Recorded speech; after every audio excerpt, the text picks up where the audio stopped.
Hi, Larry.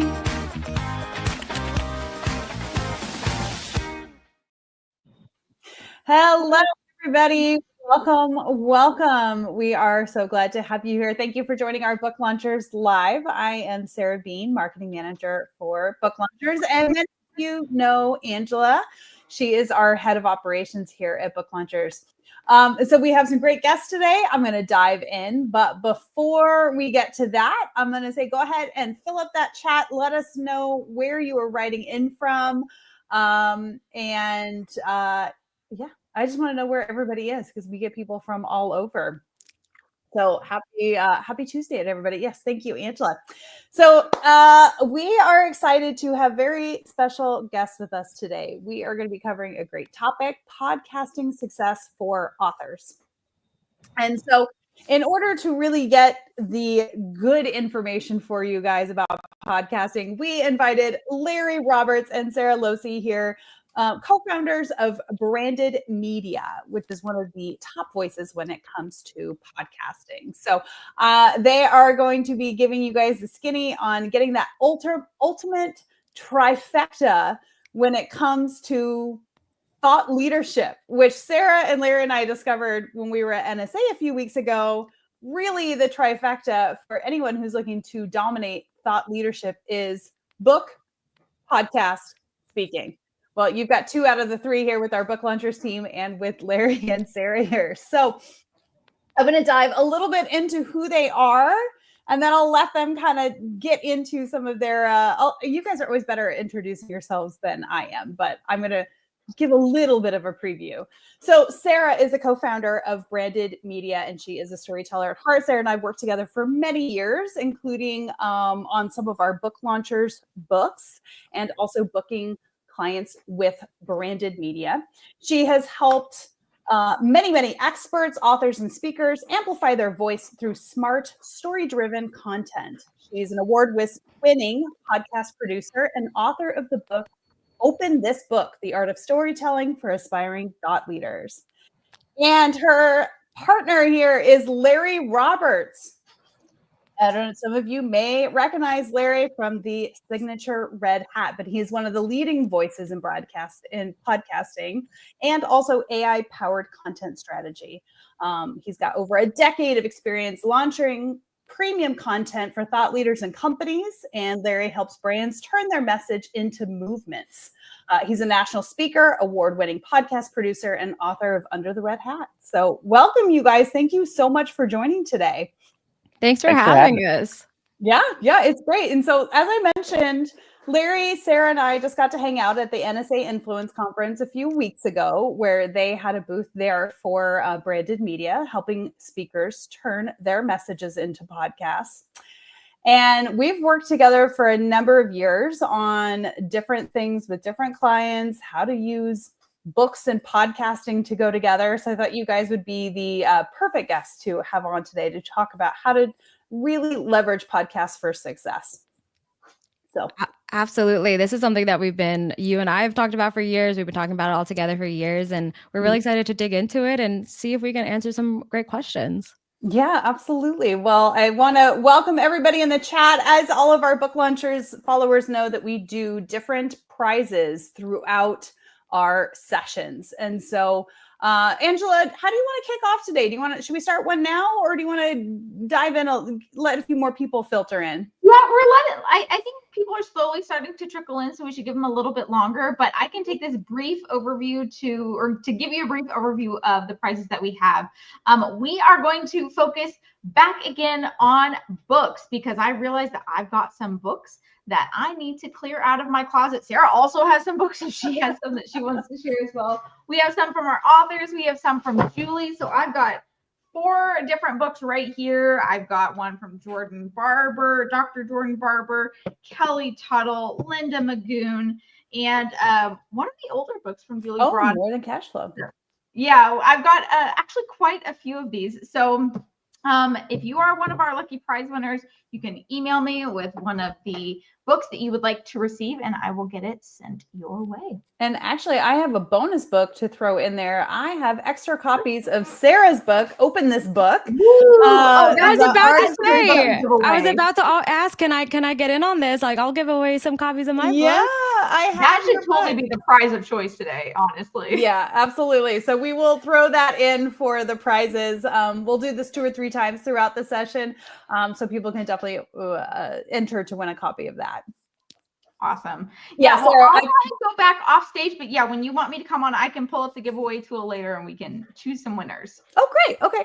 Yeah, Sarah, I was organizing my bookshelves the other day, and I realized that I have 3 copies of your book that are on my shelves, so I should share the wealth. That's amazing. I went and was at a speaking gig near you. So I went and visited you and hung out and stayed with you. And I think I had extra copies mailed to your house. And then I was like, you know what? These are a donation to wherever you want them to go. I'm not putting these back in my suitcase and getting them back across the country. Yeah, no, this is the perfect opportunity for that. So I think we lost Larry for a few minutes. Hopefully he'll pop back on. But his computer kicked out his audio and video. So he is fixing that and he will be back on as soon as he can. No problem. Okay, well, we'll dive in the meantime. So, I want to get into a little bit of your history in podcasting, how you started in this platform, in this medium, and when you kind of realized that it was the way you wanted to go with your career focus. Yeah, it's funny because I think you kind of know the answer to this question because it happened a little bit in tandem. I was working with one of your existing clients that you still have today, Eric Brotman, the retired graduate, and I took over producing his podcast of the same name. And that was my first step into podcasting. I had no idea what I was doing and just kind of learning as I went and working with your team, working with Produce Your Podcast and just getting that show moving and getting through a couple seasons. And I really loved it. But what I really loved was the guesting side of it. And I saw a lot of really great guests to that show. I saw a lot of really not great guests through that show. And I ended up launching my company originally to focus on teaching how to be a great guest. And through that, I fell into the strategy of it and the art of it and the storytelling and all of it. And it consumed my life. Yeah. And I moved past the guesting to the launching. I met Larry Roberts at a couple different industry conferences. And he is, if there's anybody that knows the industry, it is that man. And being able to feed off of him and learn from him from the industry and the strategy side. And we joined forces. And now, the rest is history. We launched Branded Media together early 2024. So we're coming on 2 years and we won the Signal Award in our first year, and it's been insane and so much fun. Yeah, that's incredible. So that people that are watching can kind of understand who are the types of people that Branded Media helps. So yeah, we wanted it to be pretty clear from our name. We are branded media. We are branded content. We are launching podcasts, not so much for the hobbyists that want to talk about things that they do for fun, the books that they love, things that they are kind of just like on the side of what they're doing. They're like their fun topics. We wanted to work with people that wanted a podcast to go along with their business goals and their brand goals. So we work with a lot of authors that want to have a podcast to go along with their book or to build an audience before they launch their book. We work with a lot of speakers who want to expand their stage and get more stages. We work with small businesses, financial advisors, realtors, anybody that really wants to leverage the power of audio, the power of video, storytelling, that connection that it comes with, and use it to move their brand and their business forward. Okay. Yeah. I mean, I think that is aligned with a lot of the people that Book Launchers helps as well. And a lot of the people that are going to be doing this. Larry's back. Welcome, Larry. Thanks. I'm trying to be back. I am having some serious difficulties here today. Oh, no, it's no problem. It's no problem. Well, Sarah was just giving us a little preview of Branded Media and kind of what you guys do, but I want to get into, she gave us a little bit of how she got into podcasting. I want to hear a little bit about how you started in podcasting. Okay. Well, it's a little different in the fact that I just kind of stumbled into podcasting. a friend of mine at work kept trying to get me to listen to the Joe Rogan podcast. And I was like, dude, I don't have time to listen to some silly podcast thing. And he just kept on and on. And I finally gave in and I listened to an episode. And on that episode, there were a couple of comedians and they were reminding me of the comedians that I grew up with in the 80s.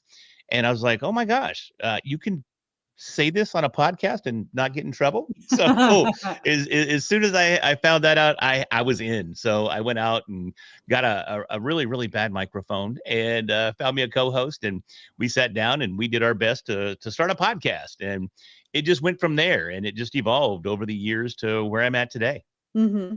That's amazing. So I want to get into, Sarah touched a little bit on this when you were offline, but I want to get into podcast guesting because it's an area that I think a lot of authors want, but don't really fully understand exactly what it entails. And even for someone, I've been on podcasts, I pitch podcasts all the time, but there's always some nuances to it that I want to get into. So I want to get into what are some of the mistakes that you see authors or just podcast guests in general make when they land an interview. And we're going to talk a little bit too about how to get into the interview in the first place, but I want to get into some of the mistakes that you see and what people should avoid when they are guesting on a podcast. Yeah, I think the biggest mistake that we see is people going into it with the wrong mentality. They go into it with the mentality of, I want to sell, whether that's books or services. They go into with the mentality of, I want to use this as a marketing tool. And while it is a marketing tool and it's a great one, it's not the mentality that you need to go in with. You need to go in with the mentality of, I want to share value and I want to offer value and I want to bring something. And authors specifically, I think we see almost like the lawyer answer or the politician answer of, well, that's in the book. And you'll have to read the book. You'll have to buy the book. And of course, you want to talk about the book. And of course, you want people to buy the book. But you only have about 30 minutes usually with this interview. There's no way you're going to give away all of the amazing content that's in that book. So I think people are afraid to really share some of the stories from their book and some of the content that's found in there just because it's like they're devaluing because they don't need to buy it anymore. We already told you what's in it, but there's so much more in it. So don't be afraid to actually really dig into those questions and prove that you know what you're talking about, prove the value of the content that they're going to find when they actually do buy that book. And I think that's kind of where you start. Yeah. Yeah. I mean, it isn't like an interesting balance between, I want to promote my book and make sure that they go pick it up, but I don't want to give so much away that they're not going to then be interested. But at the same time, I don't think I've ever really heard an author give away everything. Exactly. It's never happened. Your podcast interview is 30 minutes. Your book takes a whole lot longer than 30 minutes to read.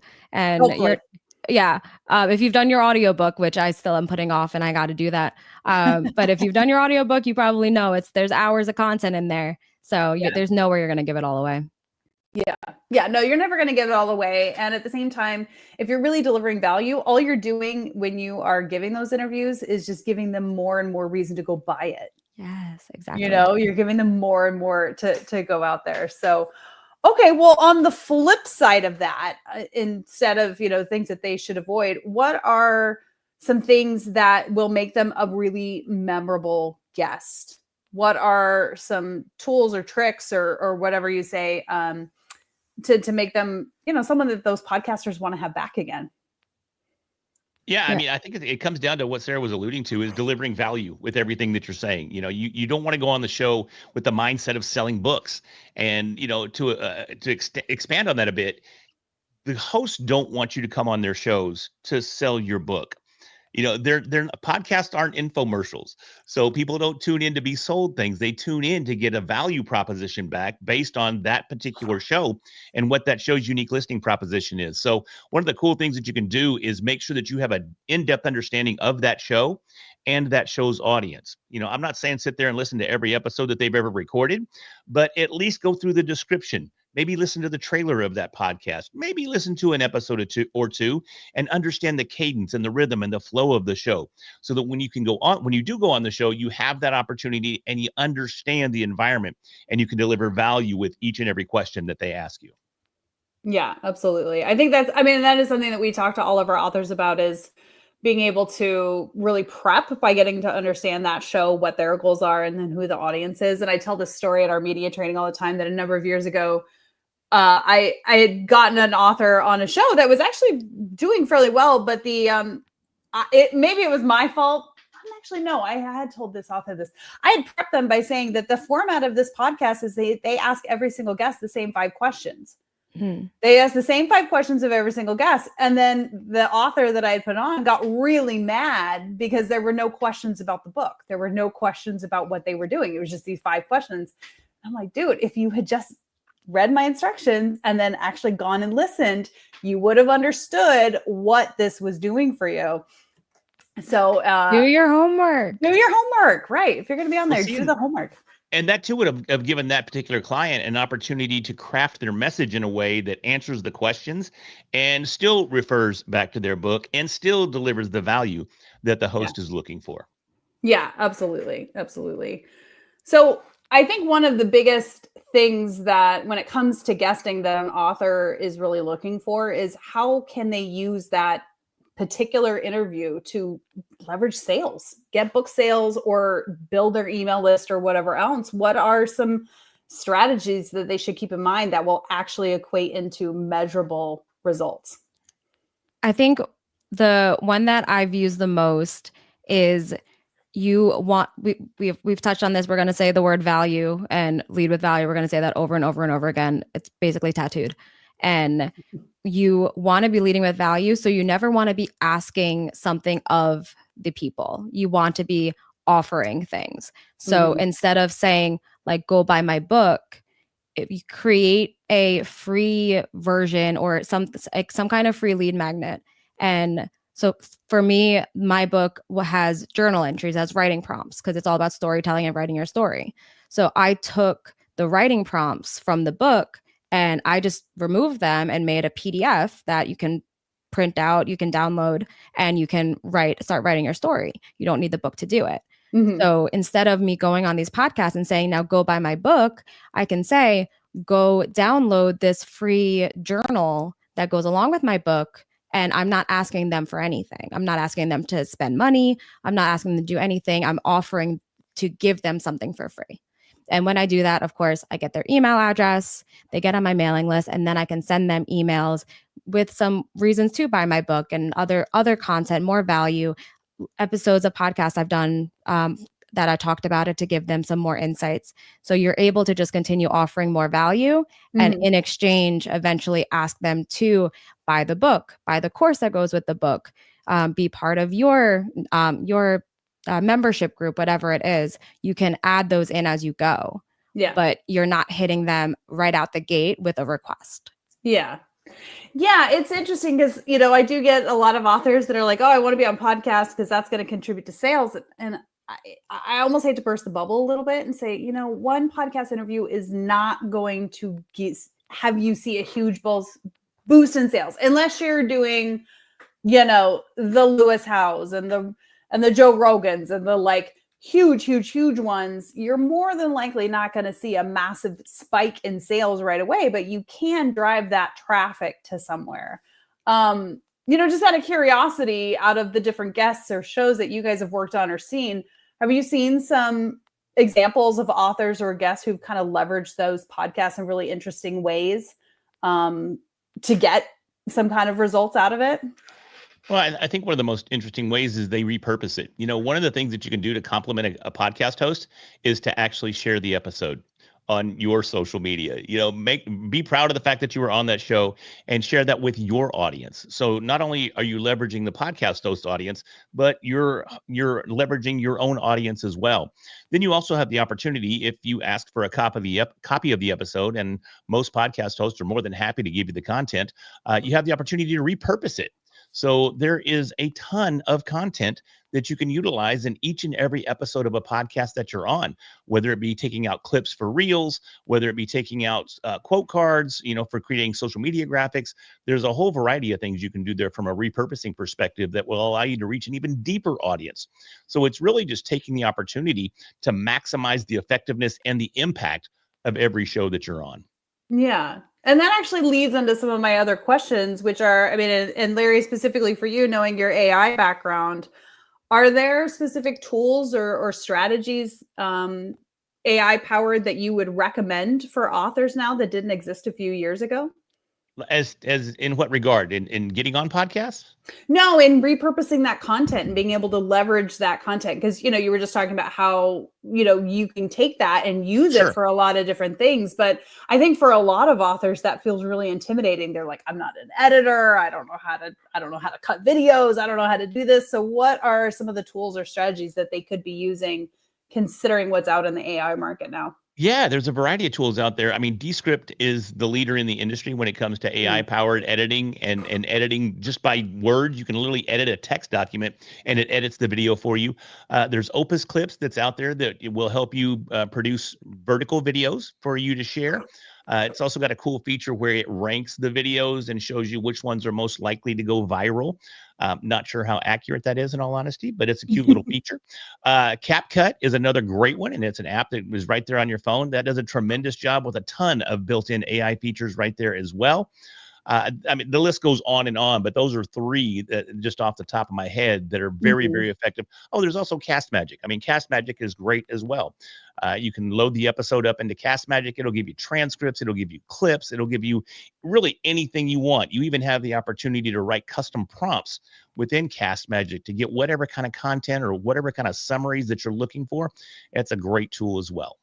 Oh, that's awesome. Yeah, I actually wrote all those down because I don't use any of them currently and I want to turn them over to some people. So, I mean, when we talk about repurposing content, I want to get a little bit more clear on some of the ways that people can use. Let's say they get that podcast episode from a host.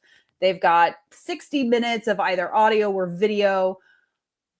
How would you use that content? What would you use it for? Would you turn it into video, blog post? Like, what would kind of the process be around that? I would totally turn it into video, and right now we're seeing videos in the 15 to 20 second range that are getting the most attention.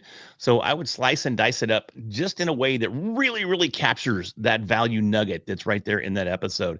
And that's one of the most effective ways to do it. Sarah, I know you had something there. I didn't mean to cut you off. Oh, no, you're good.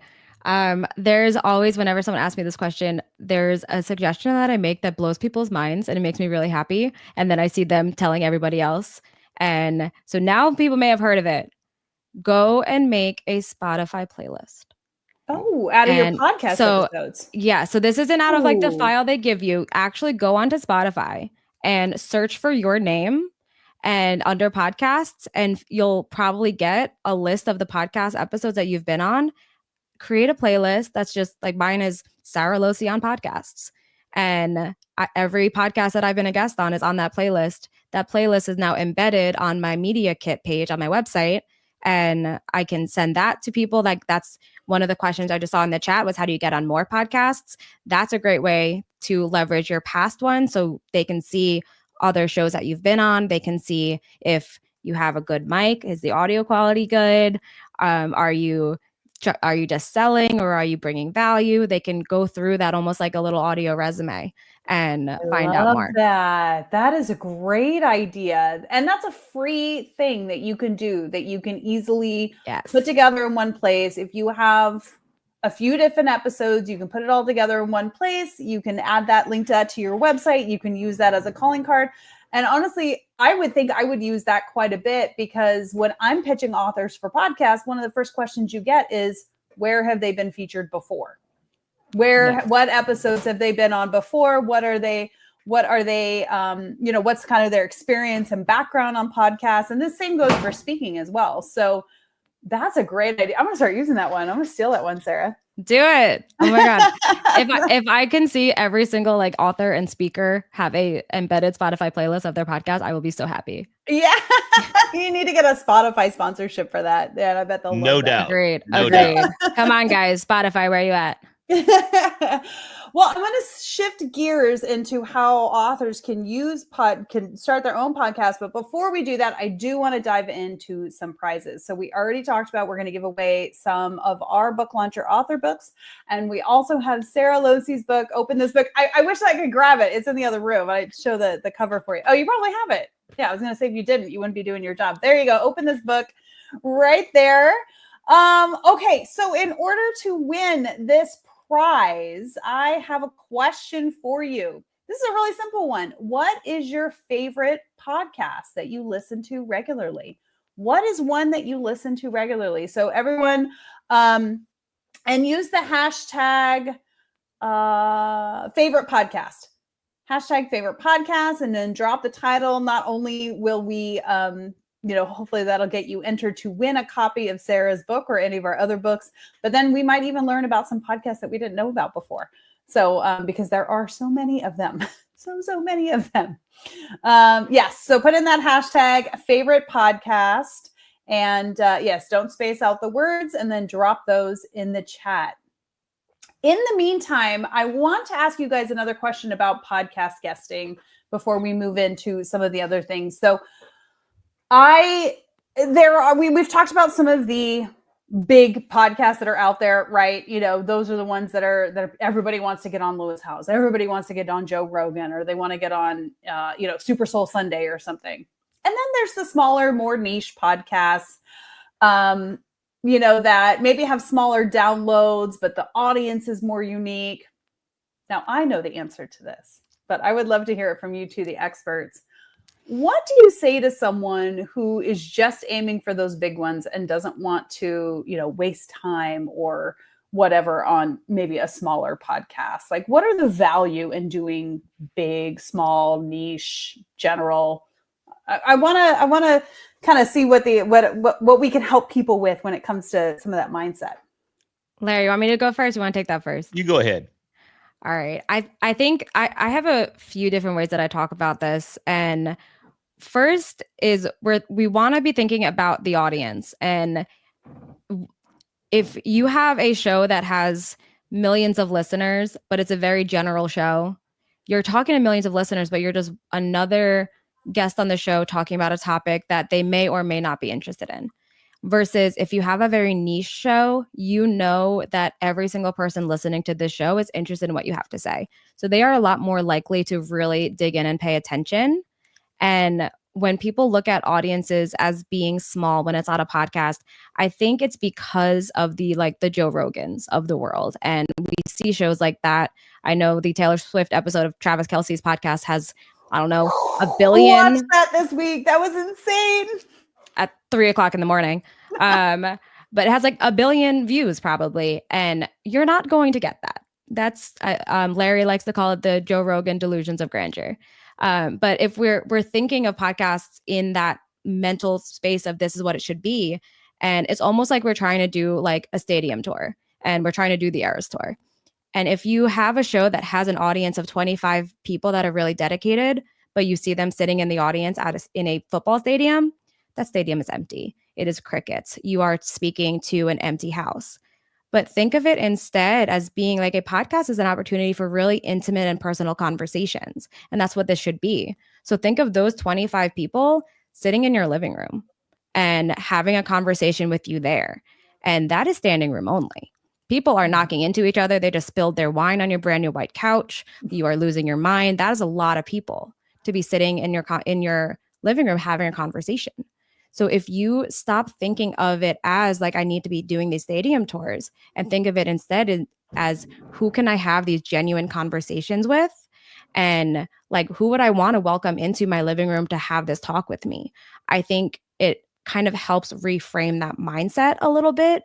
And instead of looking at it as a small audience, you look at it as a very niche, dedicated, intimate audience. I love that. 100%. And I just thought of, as you were speaking, I'm like, here's Sarah's CapCut of her perfect answer to things. Larry, what about you? Do you have anything to add to that? I mean, she was very, very thorough in her response, but it's very accurate. And it goes beyond just from a guesting perspective. I mean, we're literally seeing a shift in the industry to where the vast majority of podcasts, they're not getting the thousands and thousands of downloads anymore. Mm-hmm. Now, sure, your big celebrities, they're still doing their thing. But from an independent type podcaster, which the vast majority of the shows that we go on are probably going to be indie shows, they're averaging anywhere from 100 to 125 downloads per episode. So regardless of the show that you're on, it's probably not going to be massive. And something I want to throw out there, as you want to avoid this at all costs, you may be tempted to buy your way onto one of the bigger shows. Brad Lee right now, he's got one of the biggest podcasts out there in the entrepreneur business bro space. And he's actually running ads to have you come on his podcast, but you have to buy your way on there. You have to pay to be a guest. And that's just something that I've never gotten behind, is paying to be a guest, because now you literally are an infomercial. You're not really there to deliver value. And going back to your audience, you're not necessarily talking to your audience. Because if we think back to that old saying, if you're talking to everyone, who are you talking to? No one. No one. So that's the big thing. So don't fall prey to those guys that are out there that are charging you to be on their high profile podcast. It's just not worth it. And I think we can even jump back to something we were talking about before, and being a guest on a podcast, there's strategy to it. There's something, it takes experience to be able to really lead with the value and really use it to its highest capabilities. And you're not going to be a great guest on the first show that you go on. So aiming for those smaller shows is a really great way to get your reps in and to practice. So that's another way to look at it, as you don't want to start like the first podcast I guested on was one of the biggest finance podcasts in the world. And that was very embarrassing for so many reasons, mostly because the topic was a really bad tattoo. I'm figuring out how we can get this story into this interview. No, you're not. No, yes, you're not. I am. Oh no, 100%. No, you're not. Yeah, it's fine. That story's being no, told. it's fine. It's fine. No, it's fine. It's fine. I don't even know you. But you want to get on those smaller shows, especially in the beginning, so you can practice, you can get those reps in. But also, we were just talking about the importance of repurposing. So it's not necessarily that you're going on this show just so that you can talk to whoever their audience is. You're getting that content. You're able to share that out on social media. You're getting stuff for your speaker reel, for your podcast guest reel. You're getting stuff to add to your Spotify playlist that everyone is going to go set up for themselves.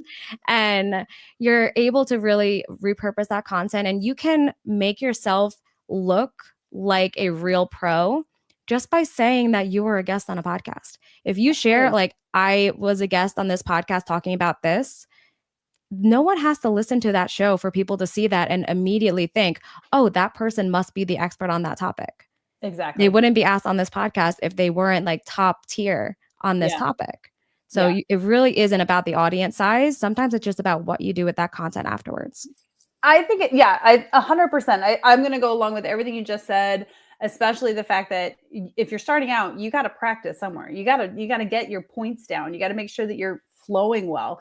On the non-sexy side, doing lots of different podcasts is going to help you with SEO. It's going to help you with authority on who you're, what you're talking on. You're going to be constantly associated with your keywords. I mean, one of my favorite things to do for authors after we've booked them, 6-7 months into booking, and they've been on dozens of podcasts at that point, is just to Google their name and start to see all of those different links that are tying them directly to their topic, which I think is just huge. So, okay, we were in the middle of giving away a prize. So I'm going to bring Angela back up here to go ahead and grab all of those hashtags, #favorite podcast. And I saw some really interesting ones in the chat. Angela, why don't you go ahead and do you want me to do the spin where it chooses anyone who did that? Yeah. Or were you choosing your favorite? No. Do the spinner. Okay. Do the spinner. Okay, let me just put the giveaway tool on my other screen. Have you guys seen this giveaway tool on StreamYard? It's kind of fun. No.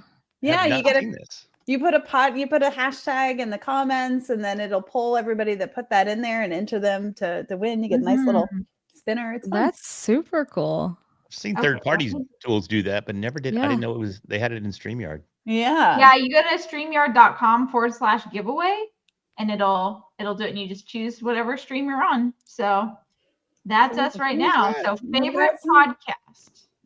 We've got some great answers. So we've got Mike Rowe, Gun Talk, Script Notes, My Quest for the Best, Online Business for Christian Women. I love it. Kevin Hall. Yay, Kevin. Congrats, Kevin. Kevin's one of our YouTube besties. He is here often. And this seems like a great time to answer Kevin's question. We yes. talked about it very briefly before, but let's go ahead and throw that up. Sure. Yeah, and Kevin, you know the drill. I imagine you would actually want Sarah's book. So if you do want that, or if you want one of the others, just email me and we'll get that sent your way. My feelings will be hurt if you don't choose mine. Well, there you go, Kevin. It was chosen for you. So Kevin's question, there's a question. First, some background. I've been a guest on almost 40 podcasts, been asked back 6 times. My question is, do you have tips to get on more podcasts? I have one tip, and I heard her lips part. I'm pretty sure she's going to say the exact same thing. So go with it, Sarah. No, you do it. I want to see if you're right. Okay. All right. Well, I'm going to have to say Podmatch. You know, Podmatch is the #1 site out there. It's basically a dating app for podcast hosts and podcast guests. You go out there and you fill out a profile. Basically, you create a one sheet that's online there for Podmatch, and it gives you the opportunity to peruse over 16,000 different podcasts for you to potentially be a guest on. So it's a great site, very inexpensive to join, and one of the most, it's just so streamlined, and it's one of the easiest ways to get on other podcasts. Thank you for that. I just dropped our Podmatch. Oh, there it is. Okay. Angela, did you get it? Yeah, we got our Podmatch link right there in the chat. So you can you beat me to Podmatch. Yep. We are big fans of Podmatch. We've known the founders there, Alex and Alicia, for a long time. I met them at different conferences. Book Launchers was actually Podmatch's first agency account. Nice. So because when he started it, I was like, dude, this is great, but I got to create 20 different accounts for, me to do my job. And he's like, let me see what I can do. And so they created their agency account. And now we've got all of our authors up there. And I agree. It is such a great platform. Kevin is already on there. That's great. Good job, Kevin. I'm a big fan of them. I want to switch gears a little bit from guesting to hosting. I get a lot of authors that come in and they have great ideas. They think they know what they want to do with their brand and their thought leadership, but they're like, is a podcast right for me? Should I spend the time and energy to launch a podcast, which I would equate to launching a book in terms of dedication, time, all of that. So what would be a reason someone would start a podcast? Why would they make that, decision? Sure. I mean, one of the reasons they would do it is because they want to build a bigger audience. They want to leverage the power of the book that they've already established and then allow that momentum to continue to grow and potentially reach new clients and new listeners and readers as well. And something that I saw in the comments earlier too, I'm trying to see where it was. Audrey D mentioned something about the relationship building. Yeah. And, I think that's massive. It's such a great opportunity to build very true, long-lasting relationships that provide value in both directions. That's one of the reasons that I quit one of my last podcasts. It was called You're the Boss. And it got to the point where people were just coming on to pitch their course, or here we go, pitch their book or pitch their website or whatever it may be. And then they were gone and I would never hear from them again. And it really lacked that relationship building. So it's a perfect opportunity for you to not only grow your audience, but also expand on the relationships there for you as well. Mm-hmm. And I would add, so I want to give an example. I know you asked for examples before. And if anyone is familiar with Laura Cathcart Robbins, she's amazing. And she is the host of the Only One in the Room podcast, which is very successful, award-winning, all of the everything. And the only reason she ever had a podcast was because she wanted to write a book, and she wrote a memoir, and her story is fascinating, but it's really hard to sell a memoir. Mm-hmm. And she was sending it to all of the big publishing companies, and that's the feedback she was getting. Well, mostly was just crickets, but the one person that responded said, no, but it's really hard to sell memoirs. You need to have an audience. Go launch a podcast. So she launched The Only One in the Room. She built her audience. She built her community. And when she was ready to launch her book, New York Times bestseller. Yeah. It really does work for building that audience. And whether that's before your book comes out or once your book is already out, you build an audience, you build a community, and you build those relationships. There's something about just having someone in your ears, like not even being able to see them, but they're just talking to you in your ears, that you feel like you're part of that conversation and you feel like you're friends with the host. There's people come up to you and say like, oh my God, like, it's so good to see you. And they act like they know you. And you're like, oh, you listen to my podcast. It feels like you're friends. Yeah. And you don't get that level of intimacy and connection from any other media. Yeah. So I literally had that happen last night. Did you? 12 hours ago. I mean, it happened. I'm not telling you, it happened. surprised. We were also with Alex and Alicia last night too. Yeah, San also Felipe's had the dinner Pod with Match. Alex and Filippo, the founder of Podmatch. So. Why does that not surprise me? Anytime you're with Larry at a conference, it's like trying to cross the floor with Elvis. It's just it takes an hour. He's the mayor. An hour to get from one place to another. I would have to build in like extra time if I'm like, okay, we have to be there in an hour. Let's leave now to walk across the room. So anyway, starting a podcast is an excellent opportunity. I'm just remembering, I forget which conference it was. It was Podfest, probably. Probably Podfest. And I was sitting having lunch and just getting some work done. And Larry was like, oh, I'm just going to take 5 minutes. I'm going to go sit down at this table over here, get my own work done. And I watched over the course of an hour as everybody came up to Larry saying hello. And he was like, I'm not going to get anything done. I got to go upstairs. He's the mayor of Podfest. Yeah, just to show a little bit of Larry's clout in the podcasting world. I want to get into, most podcasts, I forget how many that are out there now. It's some astronomical number, right? 6 million or something, probably the same number of books that are out there. And a lot of them die on the vine, right? An author might start one, they might get a couple of episodes under their belt, and then it goes nowhere. What are some of the reasons for that? What are some of the mistakes that people make when they're starting a podcast that, cause that to happen? Yeah, I think if we jump back to what the Larry's Joe Rogan delusions of grandeur. Yeah, it's huge. There's an industry term is pod fade, and it's very rare that people get past episodes 7 through 10. I think at this point it's even shorter. Now we're at like episode 3 to 5 that you don't get past because you think that if I build it, they will come. And I created a podcast, so now where are my listeners? Right. I'm here waiting for you. Like, yeah, that's really not how it works. And we were just having this conversation with a client earlier today, and they're asking about their numbers. And we're like, you're only on episode 11. We don't really start digging into those numbers and those statistics until like episode 100. This is a slow burn. This is a long road. And if this is something that you just want to do for an episode or two and see if it skyrockets your career, I can tell you not to waste your time because it won't. But if you're dedicated to it and you keep doing it and you get those few audience members that start coming in and you dedicate yourselves to them and to giving them value, whether it's 5 people, 25 people, 500 people, you just want to continue making great content for those few people. And then those people are going to grow. And they're going to continue to grow. And as long as you keep at it and you stay consistent and you stay delivering that value, they will continue and continue and continue. And you'll build that community. You just have to be very long-sighted in it and dedicated, because they're only going to come if the content is great. And the content's not going to be great if you go into it thinking, I want to sell this book. Or you go into it thinking, I want to get advertisers. No, you go into it thinking, I want to make some great content for my listeners and for my audience. And that's what you're going to do. That's great. Yeah. Larry, anything to add there, considering how many podcasts you've been on and seen over the years and everything else?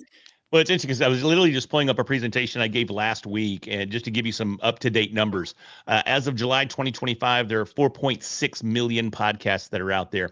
But here's the kicker: there's only 10.2% of those are active, meaning that they've released an episode within the last 60 days. So a lot of people think, man, the market's just flooded. There's no opportunity for me out there. I cannot get a podcast off the ground. Well, really, there's only about 460,000 of them out there that are even active. Then when you start looking at the fact that there's 110 different categories for podcasts, and you start putting those in those categories and those subcategories, odds are, depending on what your topic is, you got a pretty good chance of being discovered with a podcast right now, because we saw a massive influx of COVID creators, and then we saw a massive fall off of those same COVID creators. And that's why the numbers appear to be so inflated, but there's still a tremendous opportunity. And, you were asking what was one of the biggest mistakes. And I think the biggest mistake is starting a podcast without a plan and a purpose. You have to be strategic with what you're doing. And I know you guys do the exact same thing when you're launching a book. Well, it's that same plan, that same strategy, those same goals that we need to outline specifically for the show as well. That allows us to create content that's consistent with our message, consistent with our goals, and will get us where we want to go in a certain amount of time. I want to go back to what Sarah said too. It's not going to happen overnight, even if you do have a plan and a purpose, but you're going to streamline things, and you're going to see that the content is starting to make an impact a lot faster than you would if you just nimbly bimbly started a podcast. Nimbly blimbly. Nimbly bimbly. Nimbly bimbly. I mean, I think the message that I'm really pulling from this too is that consistency is key. Because 100%. and same thing with authors, same thing with launching your book. If you go and you only market it during launch and then do nothing afterwards, it's gonna launch and then it's not gonna do anything. Same thing with social media. You may put out a blog post, and then if you don't do anything again for 3 months, you're not going to see any action. So, I think between podcasting and then being an author, consistency is going to be key to attracting that key audience. I want to harken back to our title of this episode, which is the ultimate trifecta for thought leadership. Okay, so we have talked about podcasting, we have talked about books, we have talked about speaking, which is where we all, sort of saw each other most recently. Why are those three things the trifecta of thought leadership? How do they play together?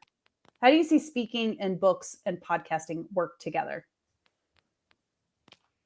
Larry, this is your thing, and you're gonna. He's actually going to correct you. Well, not correct you, but he has a fourth. He has four. Oh, what's the fourth? What's the fourth? Well, I think you also need a website with your domain, with your name as your domain. So like LarryRoberts.com. I consider that sort of part of the overall brand, but yeah, you could, I would say we would call that the digital marketing aspect of it. There you go. But yes, as far as the other three, it gives you an opportunity to present your message in a consistent and coherent fashion in front of a variety of different audiences.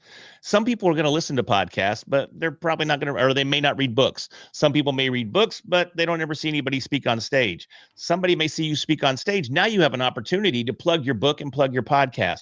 So they really are just a cohesive unit. When you bring the three together, it gives you an opportunity to tap into so many different audiences at different levels at different times. So that's why I always say that you have to have that trifecta.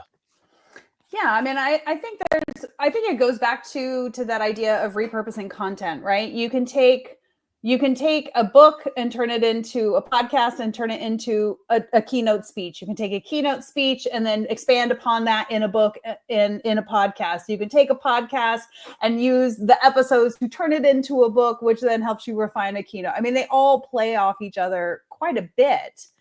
And if you have, and I'm answering my own question here, so I apologize. I just realized I'm interviewing you guys, not me. But you're also a thought leader, so this is great. Well, I am contributing thoughts in a leadership fashion. But I would say that I love it when we can work with authors who are able to take, okay, we've got all this great source material in the book. What are the elements of this book that can turn into a good podcast? Okay, now that we've seen how your audience plays off of your ideas, how can we turn that into a keynote speech that can then be marketed further? And I think all of them sort of lean on each other as well. You can use your podcast to promote the book. You can use your keynotes to promote the book and the podcast. You can use the book to promote, either of these pieces. So they do all kind of lend each other. But I would say, Larry, instead of maybe a square of thought leadership, I think we've got a trifecta and an umbrella over it, which is the domain and your website and all your digital marketing. It's like that all exists under your umbrella. Right on. Yeah, I'll buy into that. Yeah. Okay. Yeah. All right. We need a diagram, but Yeah. I mean, we can definitely put something together after this episode to go along with it. I think that'd be yeah, kind of I cool. think so. I think I'm actually inspired to create that diagram. Yeah, I might have to put Ooh, something yeah, you're together. gonna need to share it with 'Cause me I for say that sure. all the time. I mean, Sarah can attest to the fact that I literally say that everywhere I go, that you need those 3 things if you Mhm. really want to be a thought leader. So, Yeah, yeah, maybe I do need a graphic to show that. That'd be kind of cool. I think you do. I think you do. You can have Yeah. me on your podcast to talk about it. There you go. Okay, Hey, real so I don't know yeah, if you go have ahead. you may have another question in mind, but I Mhm. see JW over here, and I wanted to I was give gonna people a bring that up. resource. Oh, cool. Excellent. So JW asked, what are the top 1 through 5 best podcasts for picture books and picture book authors? Well, regrettably, picture books and picture book authors isn't necessarily a category within one of those 110 categories that I mentioned. However, there is an excellent resource, and it's called listennotes.com. And so what I did was, while we were talking there and I saw JW's question, I went out to Listen Notes and I simply looked up picture book podcasts. And what came up was, we have one here called The Good Ship Illustration. It's a top 1% podcast. That's probably in the top 5. Borrowed and Returned, another top 1% podcast, also probably in the top 5. Picture Book Summit podcast, top 3%er. So here's an opportunity for you here to go out to Listen Notes, really type in any subject that you want to find episode or find shows that may have an opportunity for you to guest on. I love it. Yep. Listen Notes was exactly the resource I was going to point people to. I think it's a fantastic one. There's another resource that we use quite a bit, Podchaser, but that is a paid service. Listen Notes is free. You can get a lot of good info from that, but we also use Podchaser just behind the scenes, especially when it comes to media pitching and getting contact info and that kind of thing. Well, we've only got a few minutes left, and I want to make sure that we give away at least one more prize to our audience. We have 2. We have 2? Because Kevin would like for us to redraw because he was being ever the gentleman. However, Kevin, I think you should still win a copy of Sarah's book since you did say that you wanted it. I think he should definitely have a copy of Sarah's book. If Kevin would like it. Bookshelves are just like exploding with books and he's like, no. I think you should definitely get a copy of her book. Yeah, I think we should too. But I want to do one more question. Okay, this is another question about podcasting. For those that are listening, if you could be a guest on any podcast, which would it be? And just use the hashtag guest and hashtag guest. And I'll put that in the chat. Whoops, that's not the right one. Guest. So put that in the chat. Which podcast would you want to be on? Who would it be? What's your dream? And then use that hashtag guest. Okay, so in the time that we have left, I would love to hear from Sarah and Larry. When people are thinking about doing a podcast, we've already talked, you got to do consistency, look at the long game. But what are some of the other things that they should be considering before they jump into the podcast? What's the prep work? What are the steps? Ooh, that's a great question. We have like a 7-step framework. We call it CAPITAL. It's concept, audience. I'm going to try to do this off the top of my head. Proposition. Larry, help me out. I'm looking it up, man. Identity. Technology. Concept, audience. There you go. Audience. No, we said audience already. Yep. Something and launch. Action and launch. Okay. So let's go over those again real quick. You need a concept, you need an audience, you need a proposition, you need to have an identity, you need to get the technology, you need to develop a call to action, and then you need to launch the show. And that all comes out to capital. So that's something that Sarah came up with. I think it's brilliant. And we've used it since she came up with it about a year or so ago, and I just loved it. So I think it really drives home everything that you need. Yeah, I would say the one that we really focus on, and that I think everybody really, you have the list, but what did they actually mean? The proposition one is the most important. And when you think of like, if ever worked in sales, unique selling proposition, we say unique listening proposition. What is the unique listening proposition of this show? Like Larry said before, there's 6 million podcasts out there. 10% of them are active. how is yours going to be different? What is it about your show that is different than everything else on the market? What is it that's different than everyone else talking about the same topic as you? And when you can really hone down what that piece of just unique value is, you're going to weave that into all of your content. You're going to title your show to communicate that unique value proposition. You're going to title your episodes and plan your episodes around that unique value proposition. Write your description to identify that unique value proposition. Everything is going to tie back to it because it becomes the promise that you make to your listeners every single episode. If you listen to my show, this is what you're going to get. So I think that is, out of all of the capital, the P is very, very important to think about first. Run through that acronym one more time, because that was gold. I want to get it again. Just one more time. All right, I want to see if I can do it. Okay, see if you can do it. Okay. Concept. Okay. Audience. Proposition. Identity. Technology. TA. Action. And launch. Ooh, There you go. Love it. Give it up for Sarah. Yay. Thank you. Thank She remembered you. her own. I remember the thing I made up. She remembered her own acronym. That's amazing. It makes me laugh though, because when I speak at conferences and do workshops on this, I always get to make the same stupid joke, which it takes capital. So everyone pull out your wallets and pass them forward. Just kidding, not that kind. And it's dumb every time, and it makes me laugh, and that's all that matters. That's awesome. All right. Well, we just have a minute or two left. Let's go ahead. I only saw a couple people that entered that hashtag. Guess Soul Boom. So I'm going to throw Kelly Renee in there as well. I think she meant to put guest instead of favorite podcast. She might be not watching live.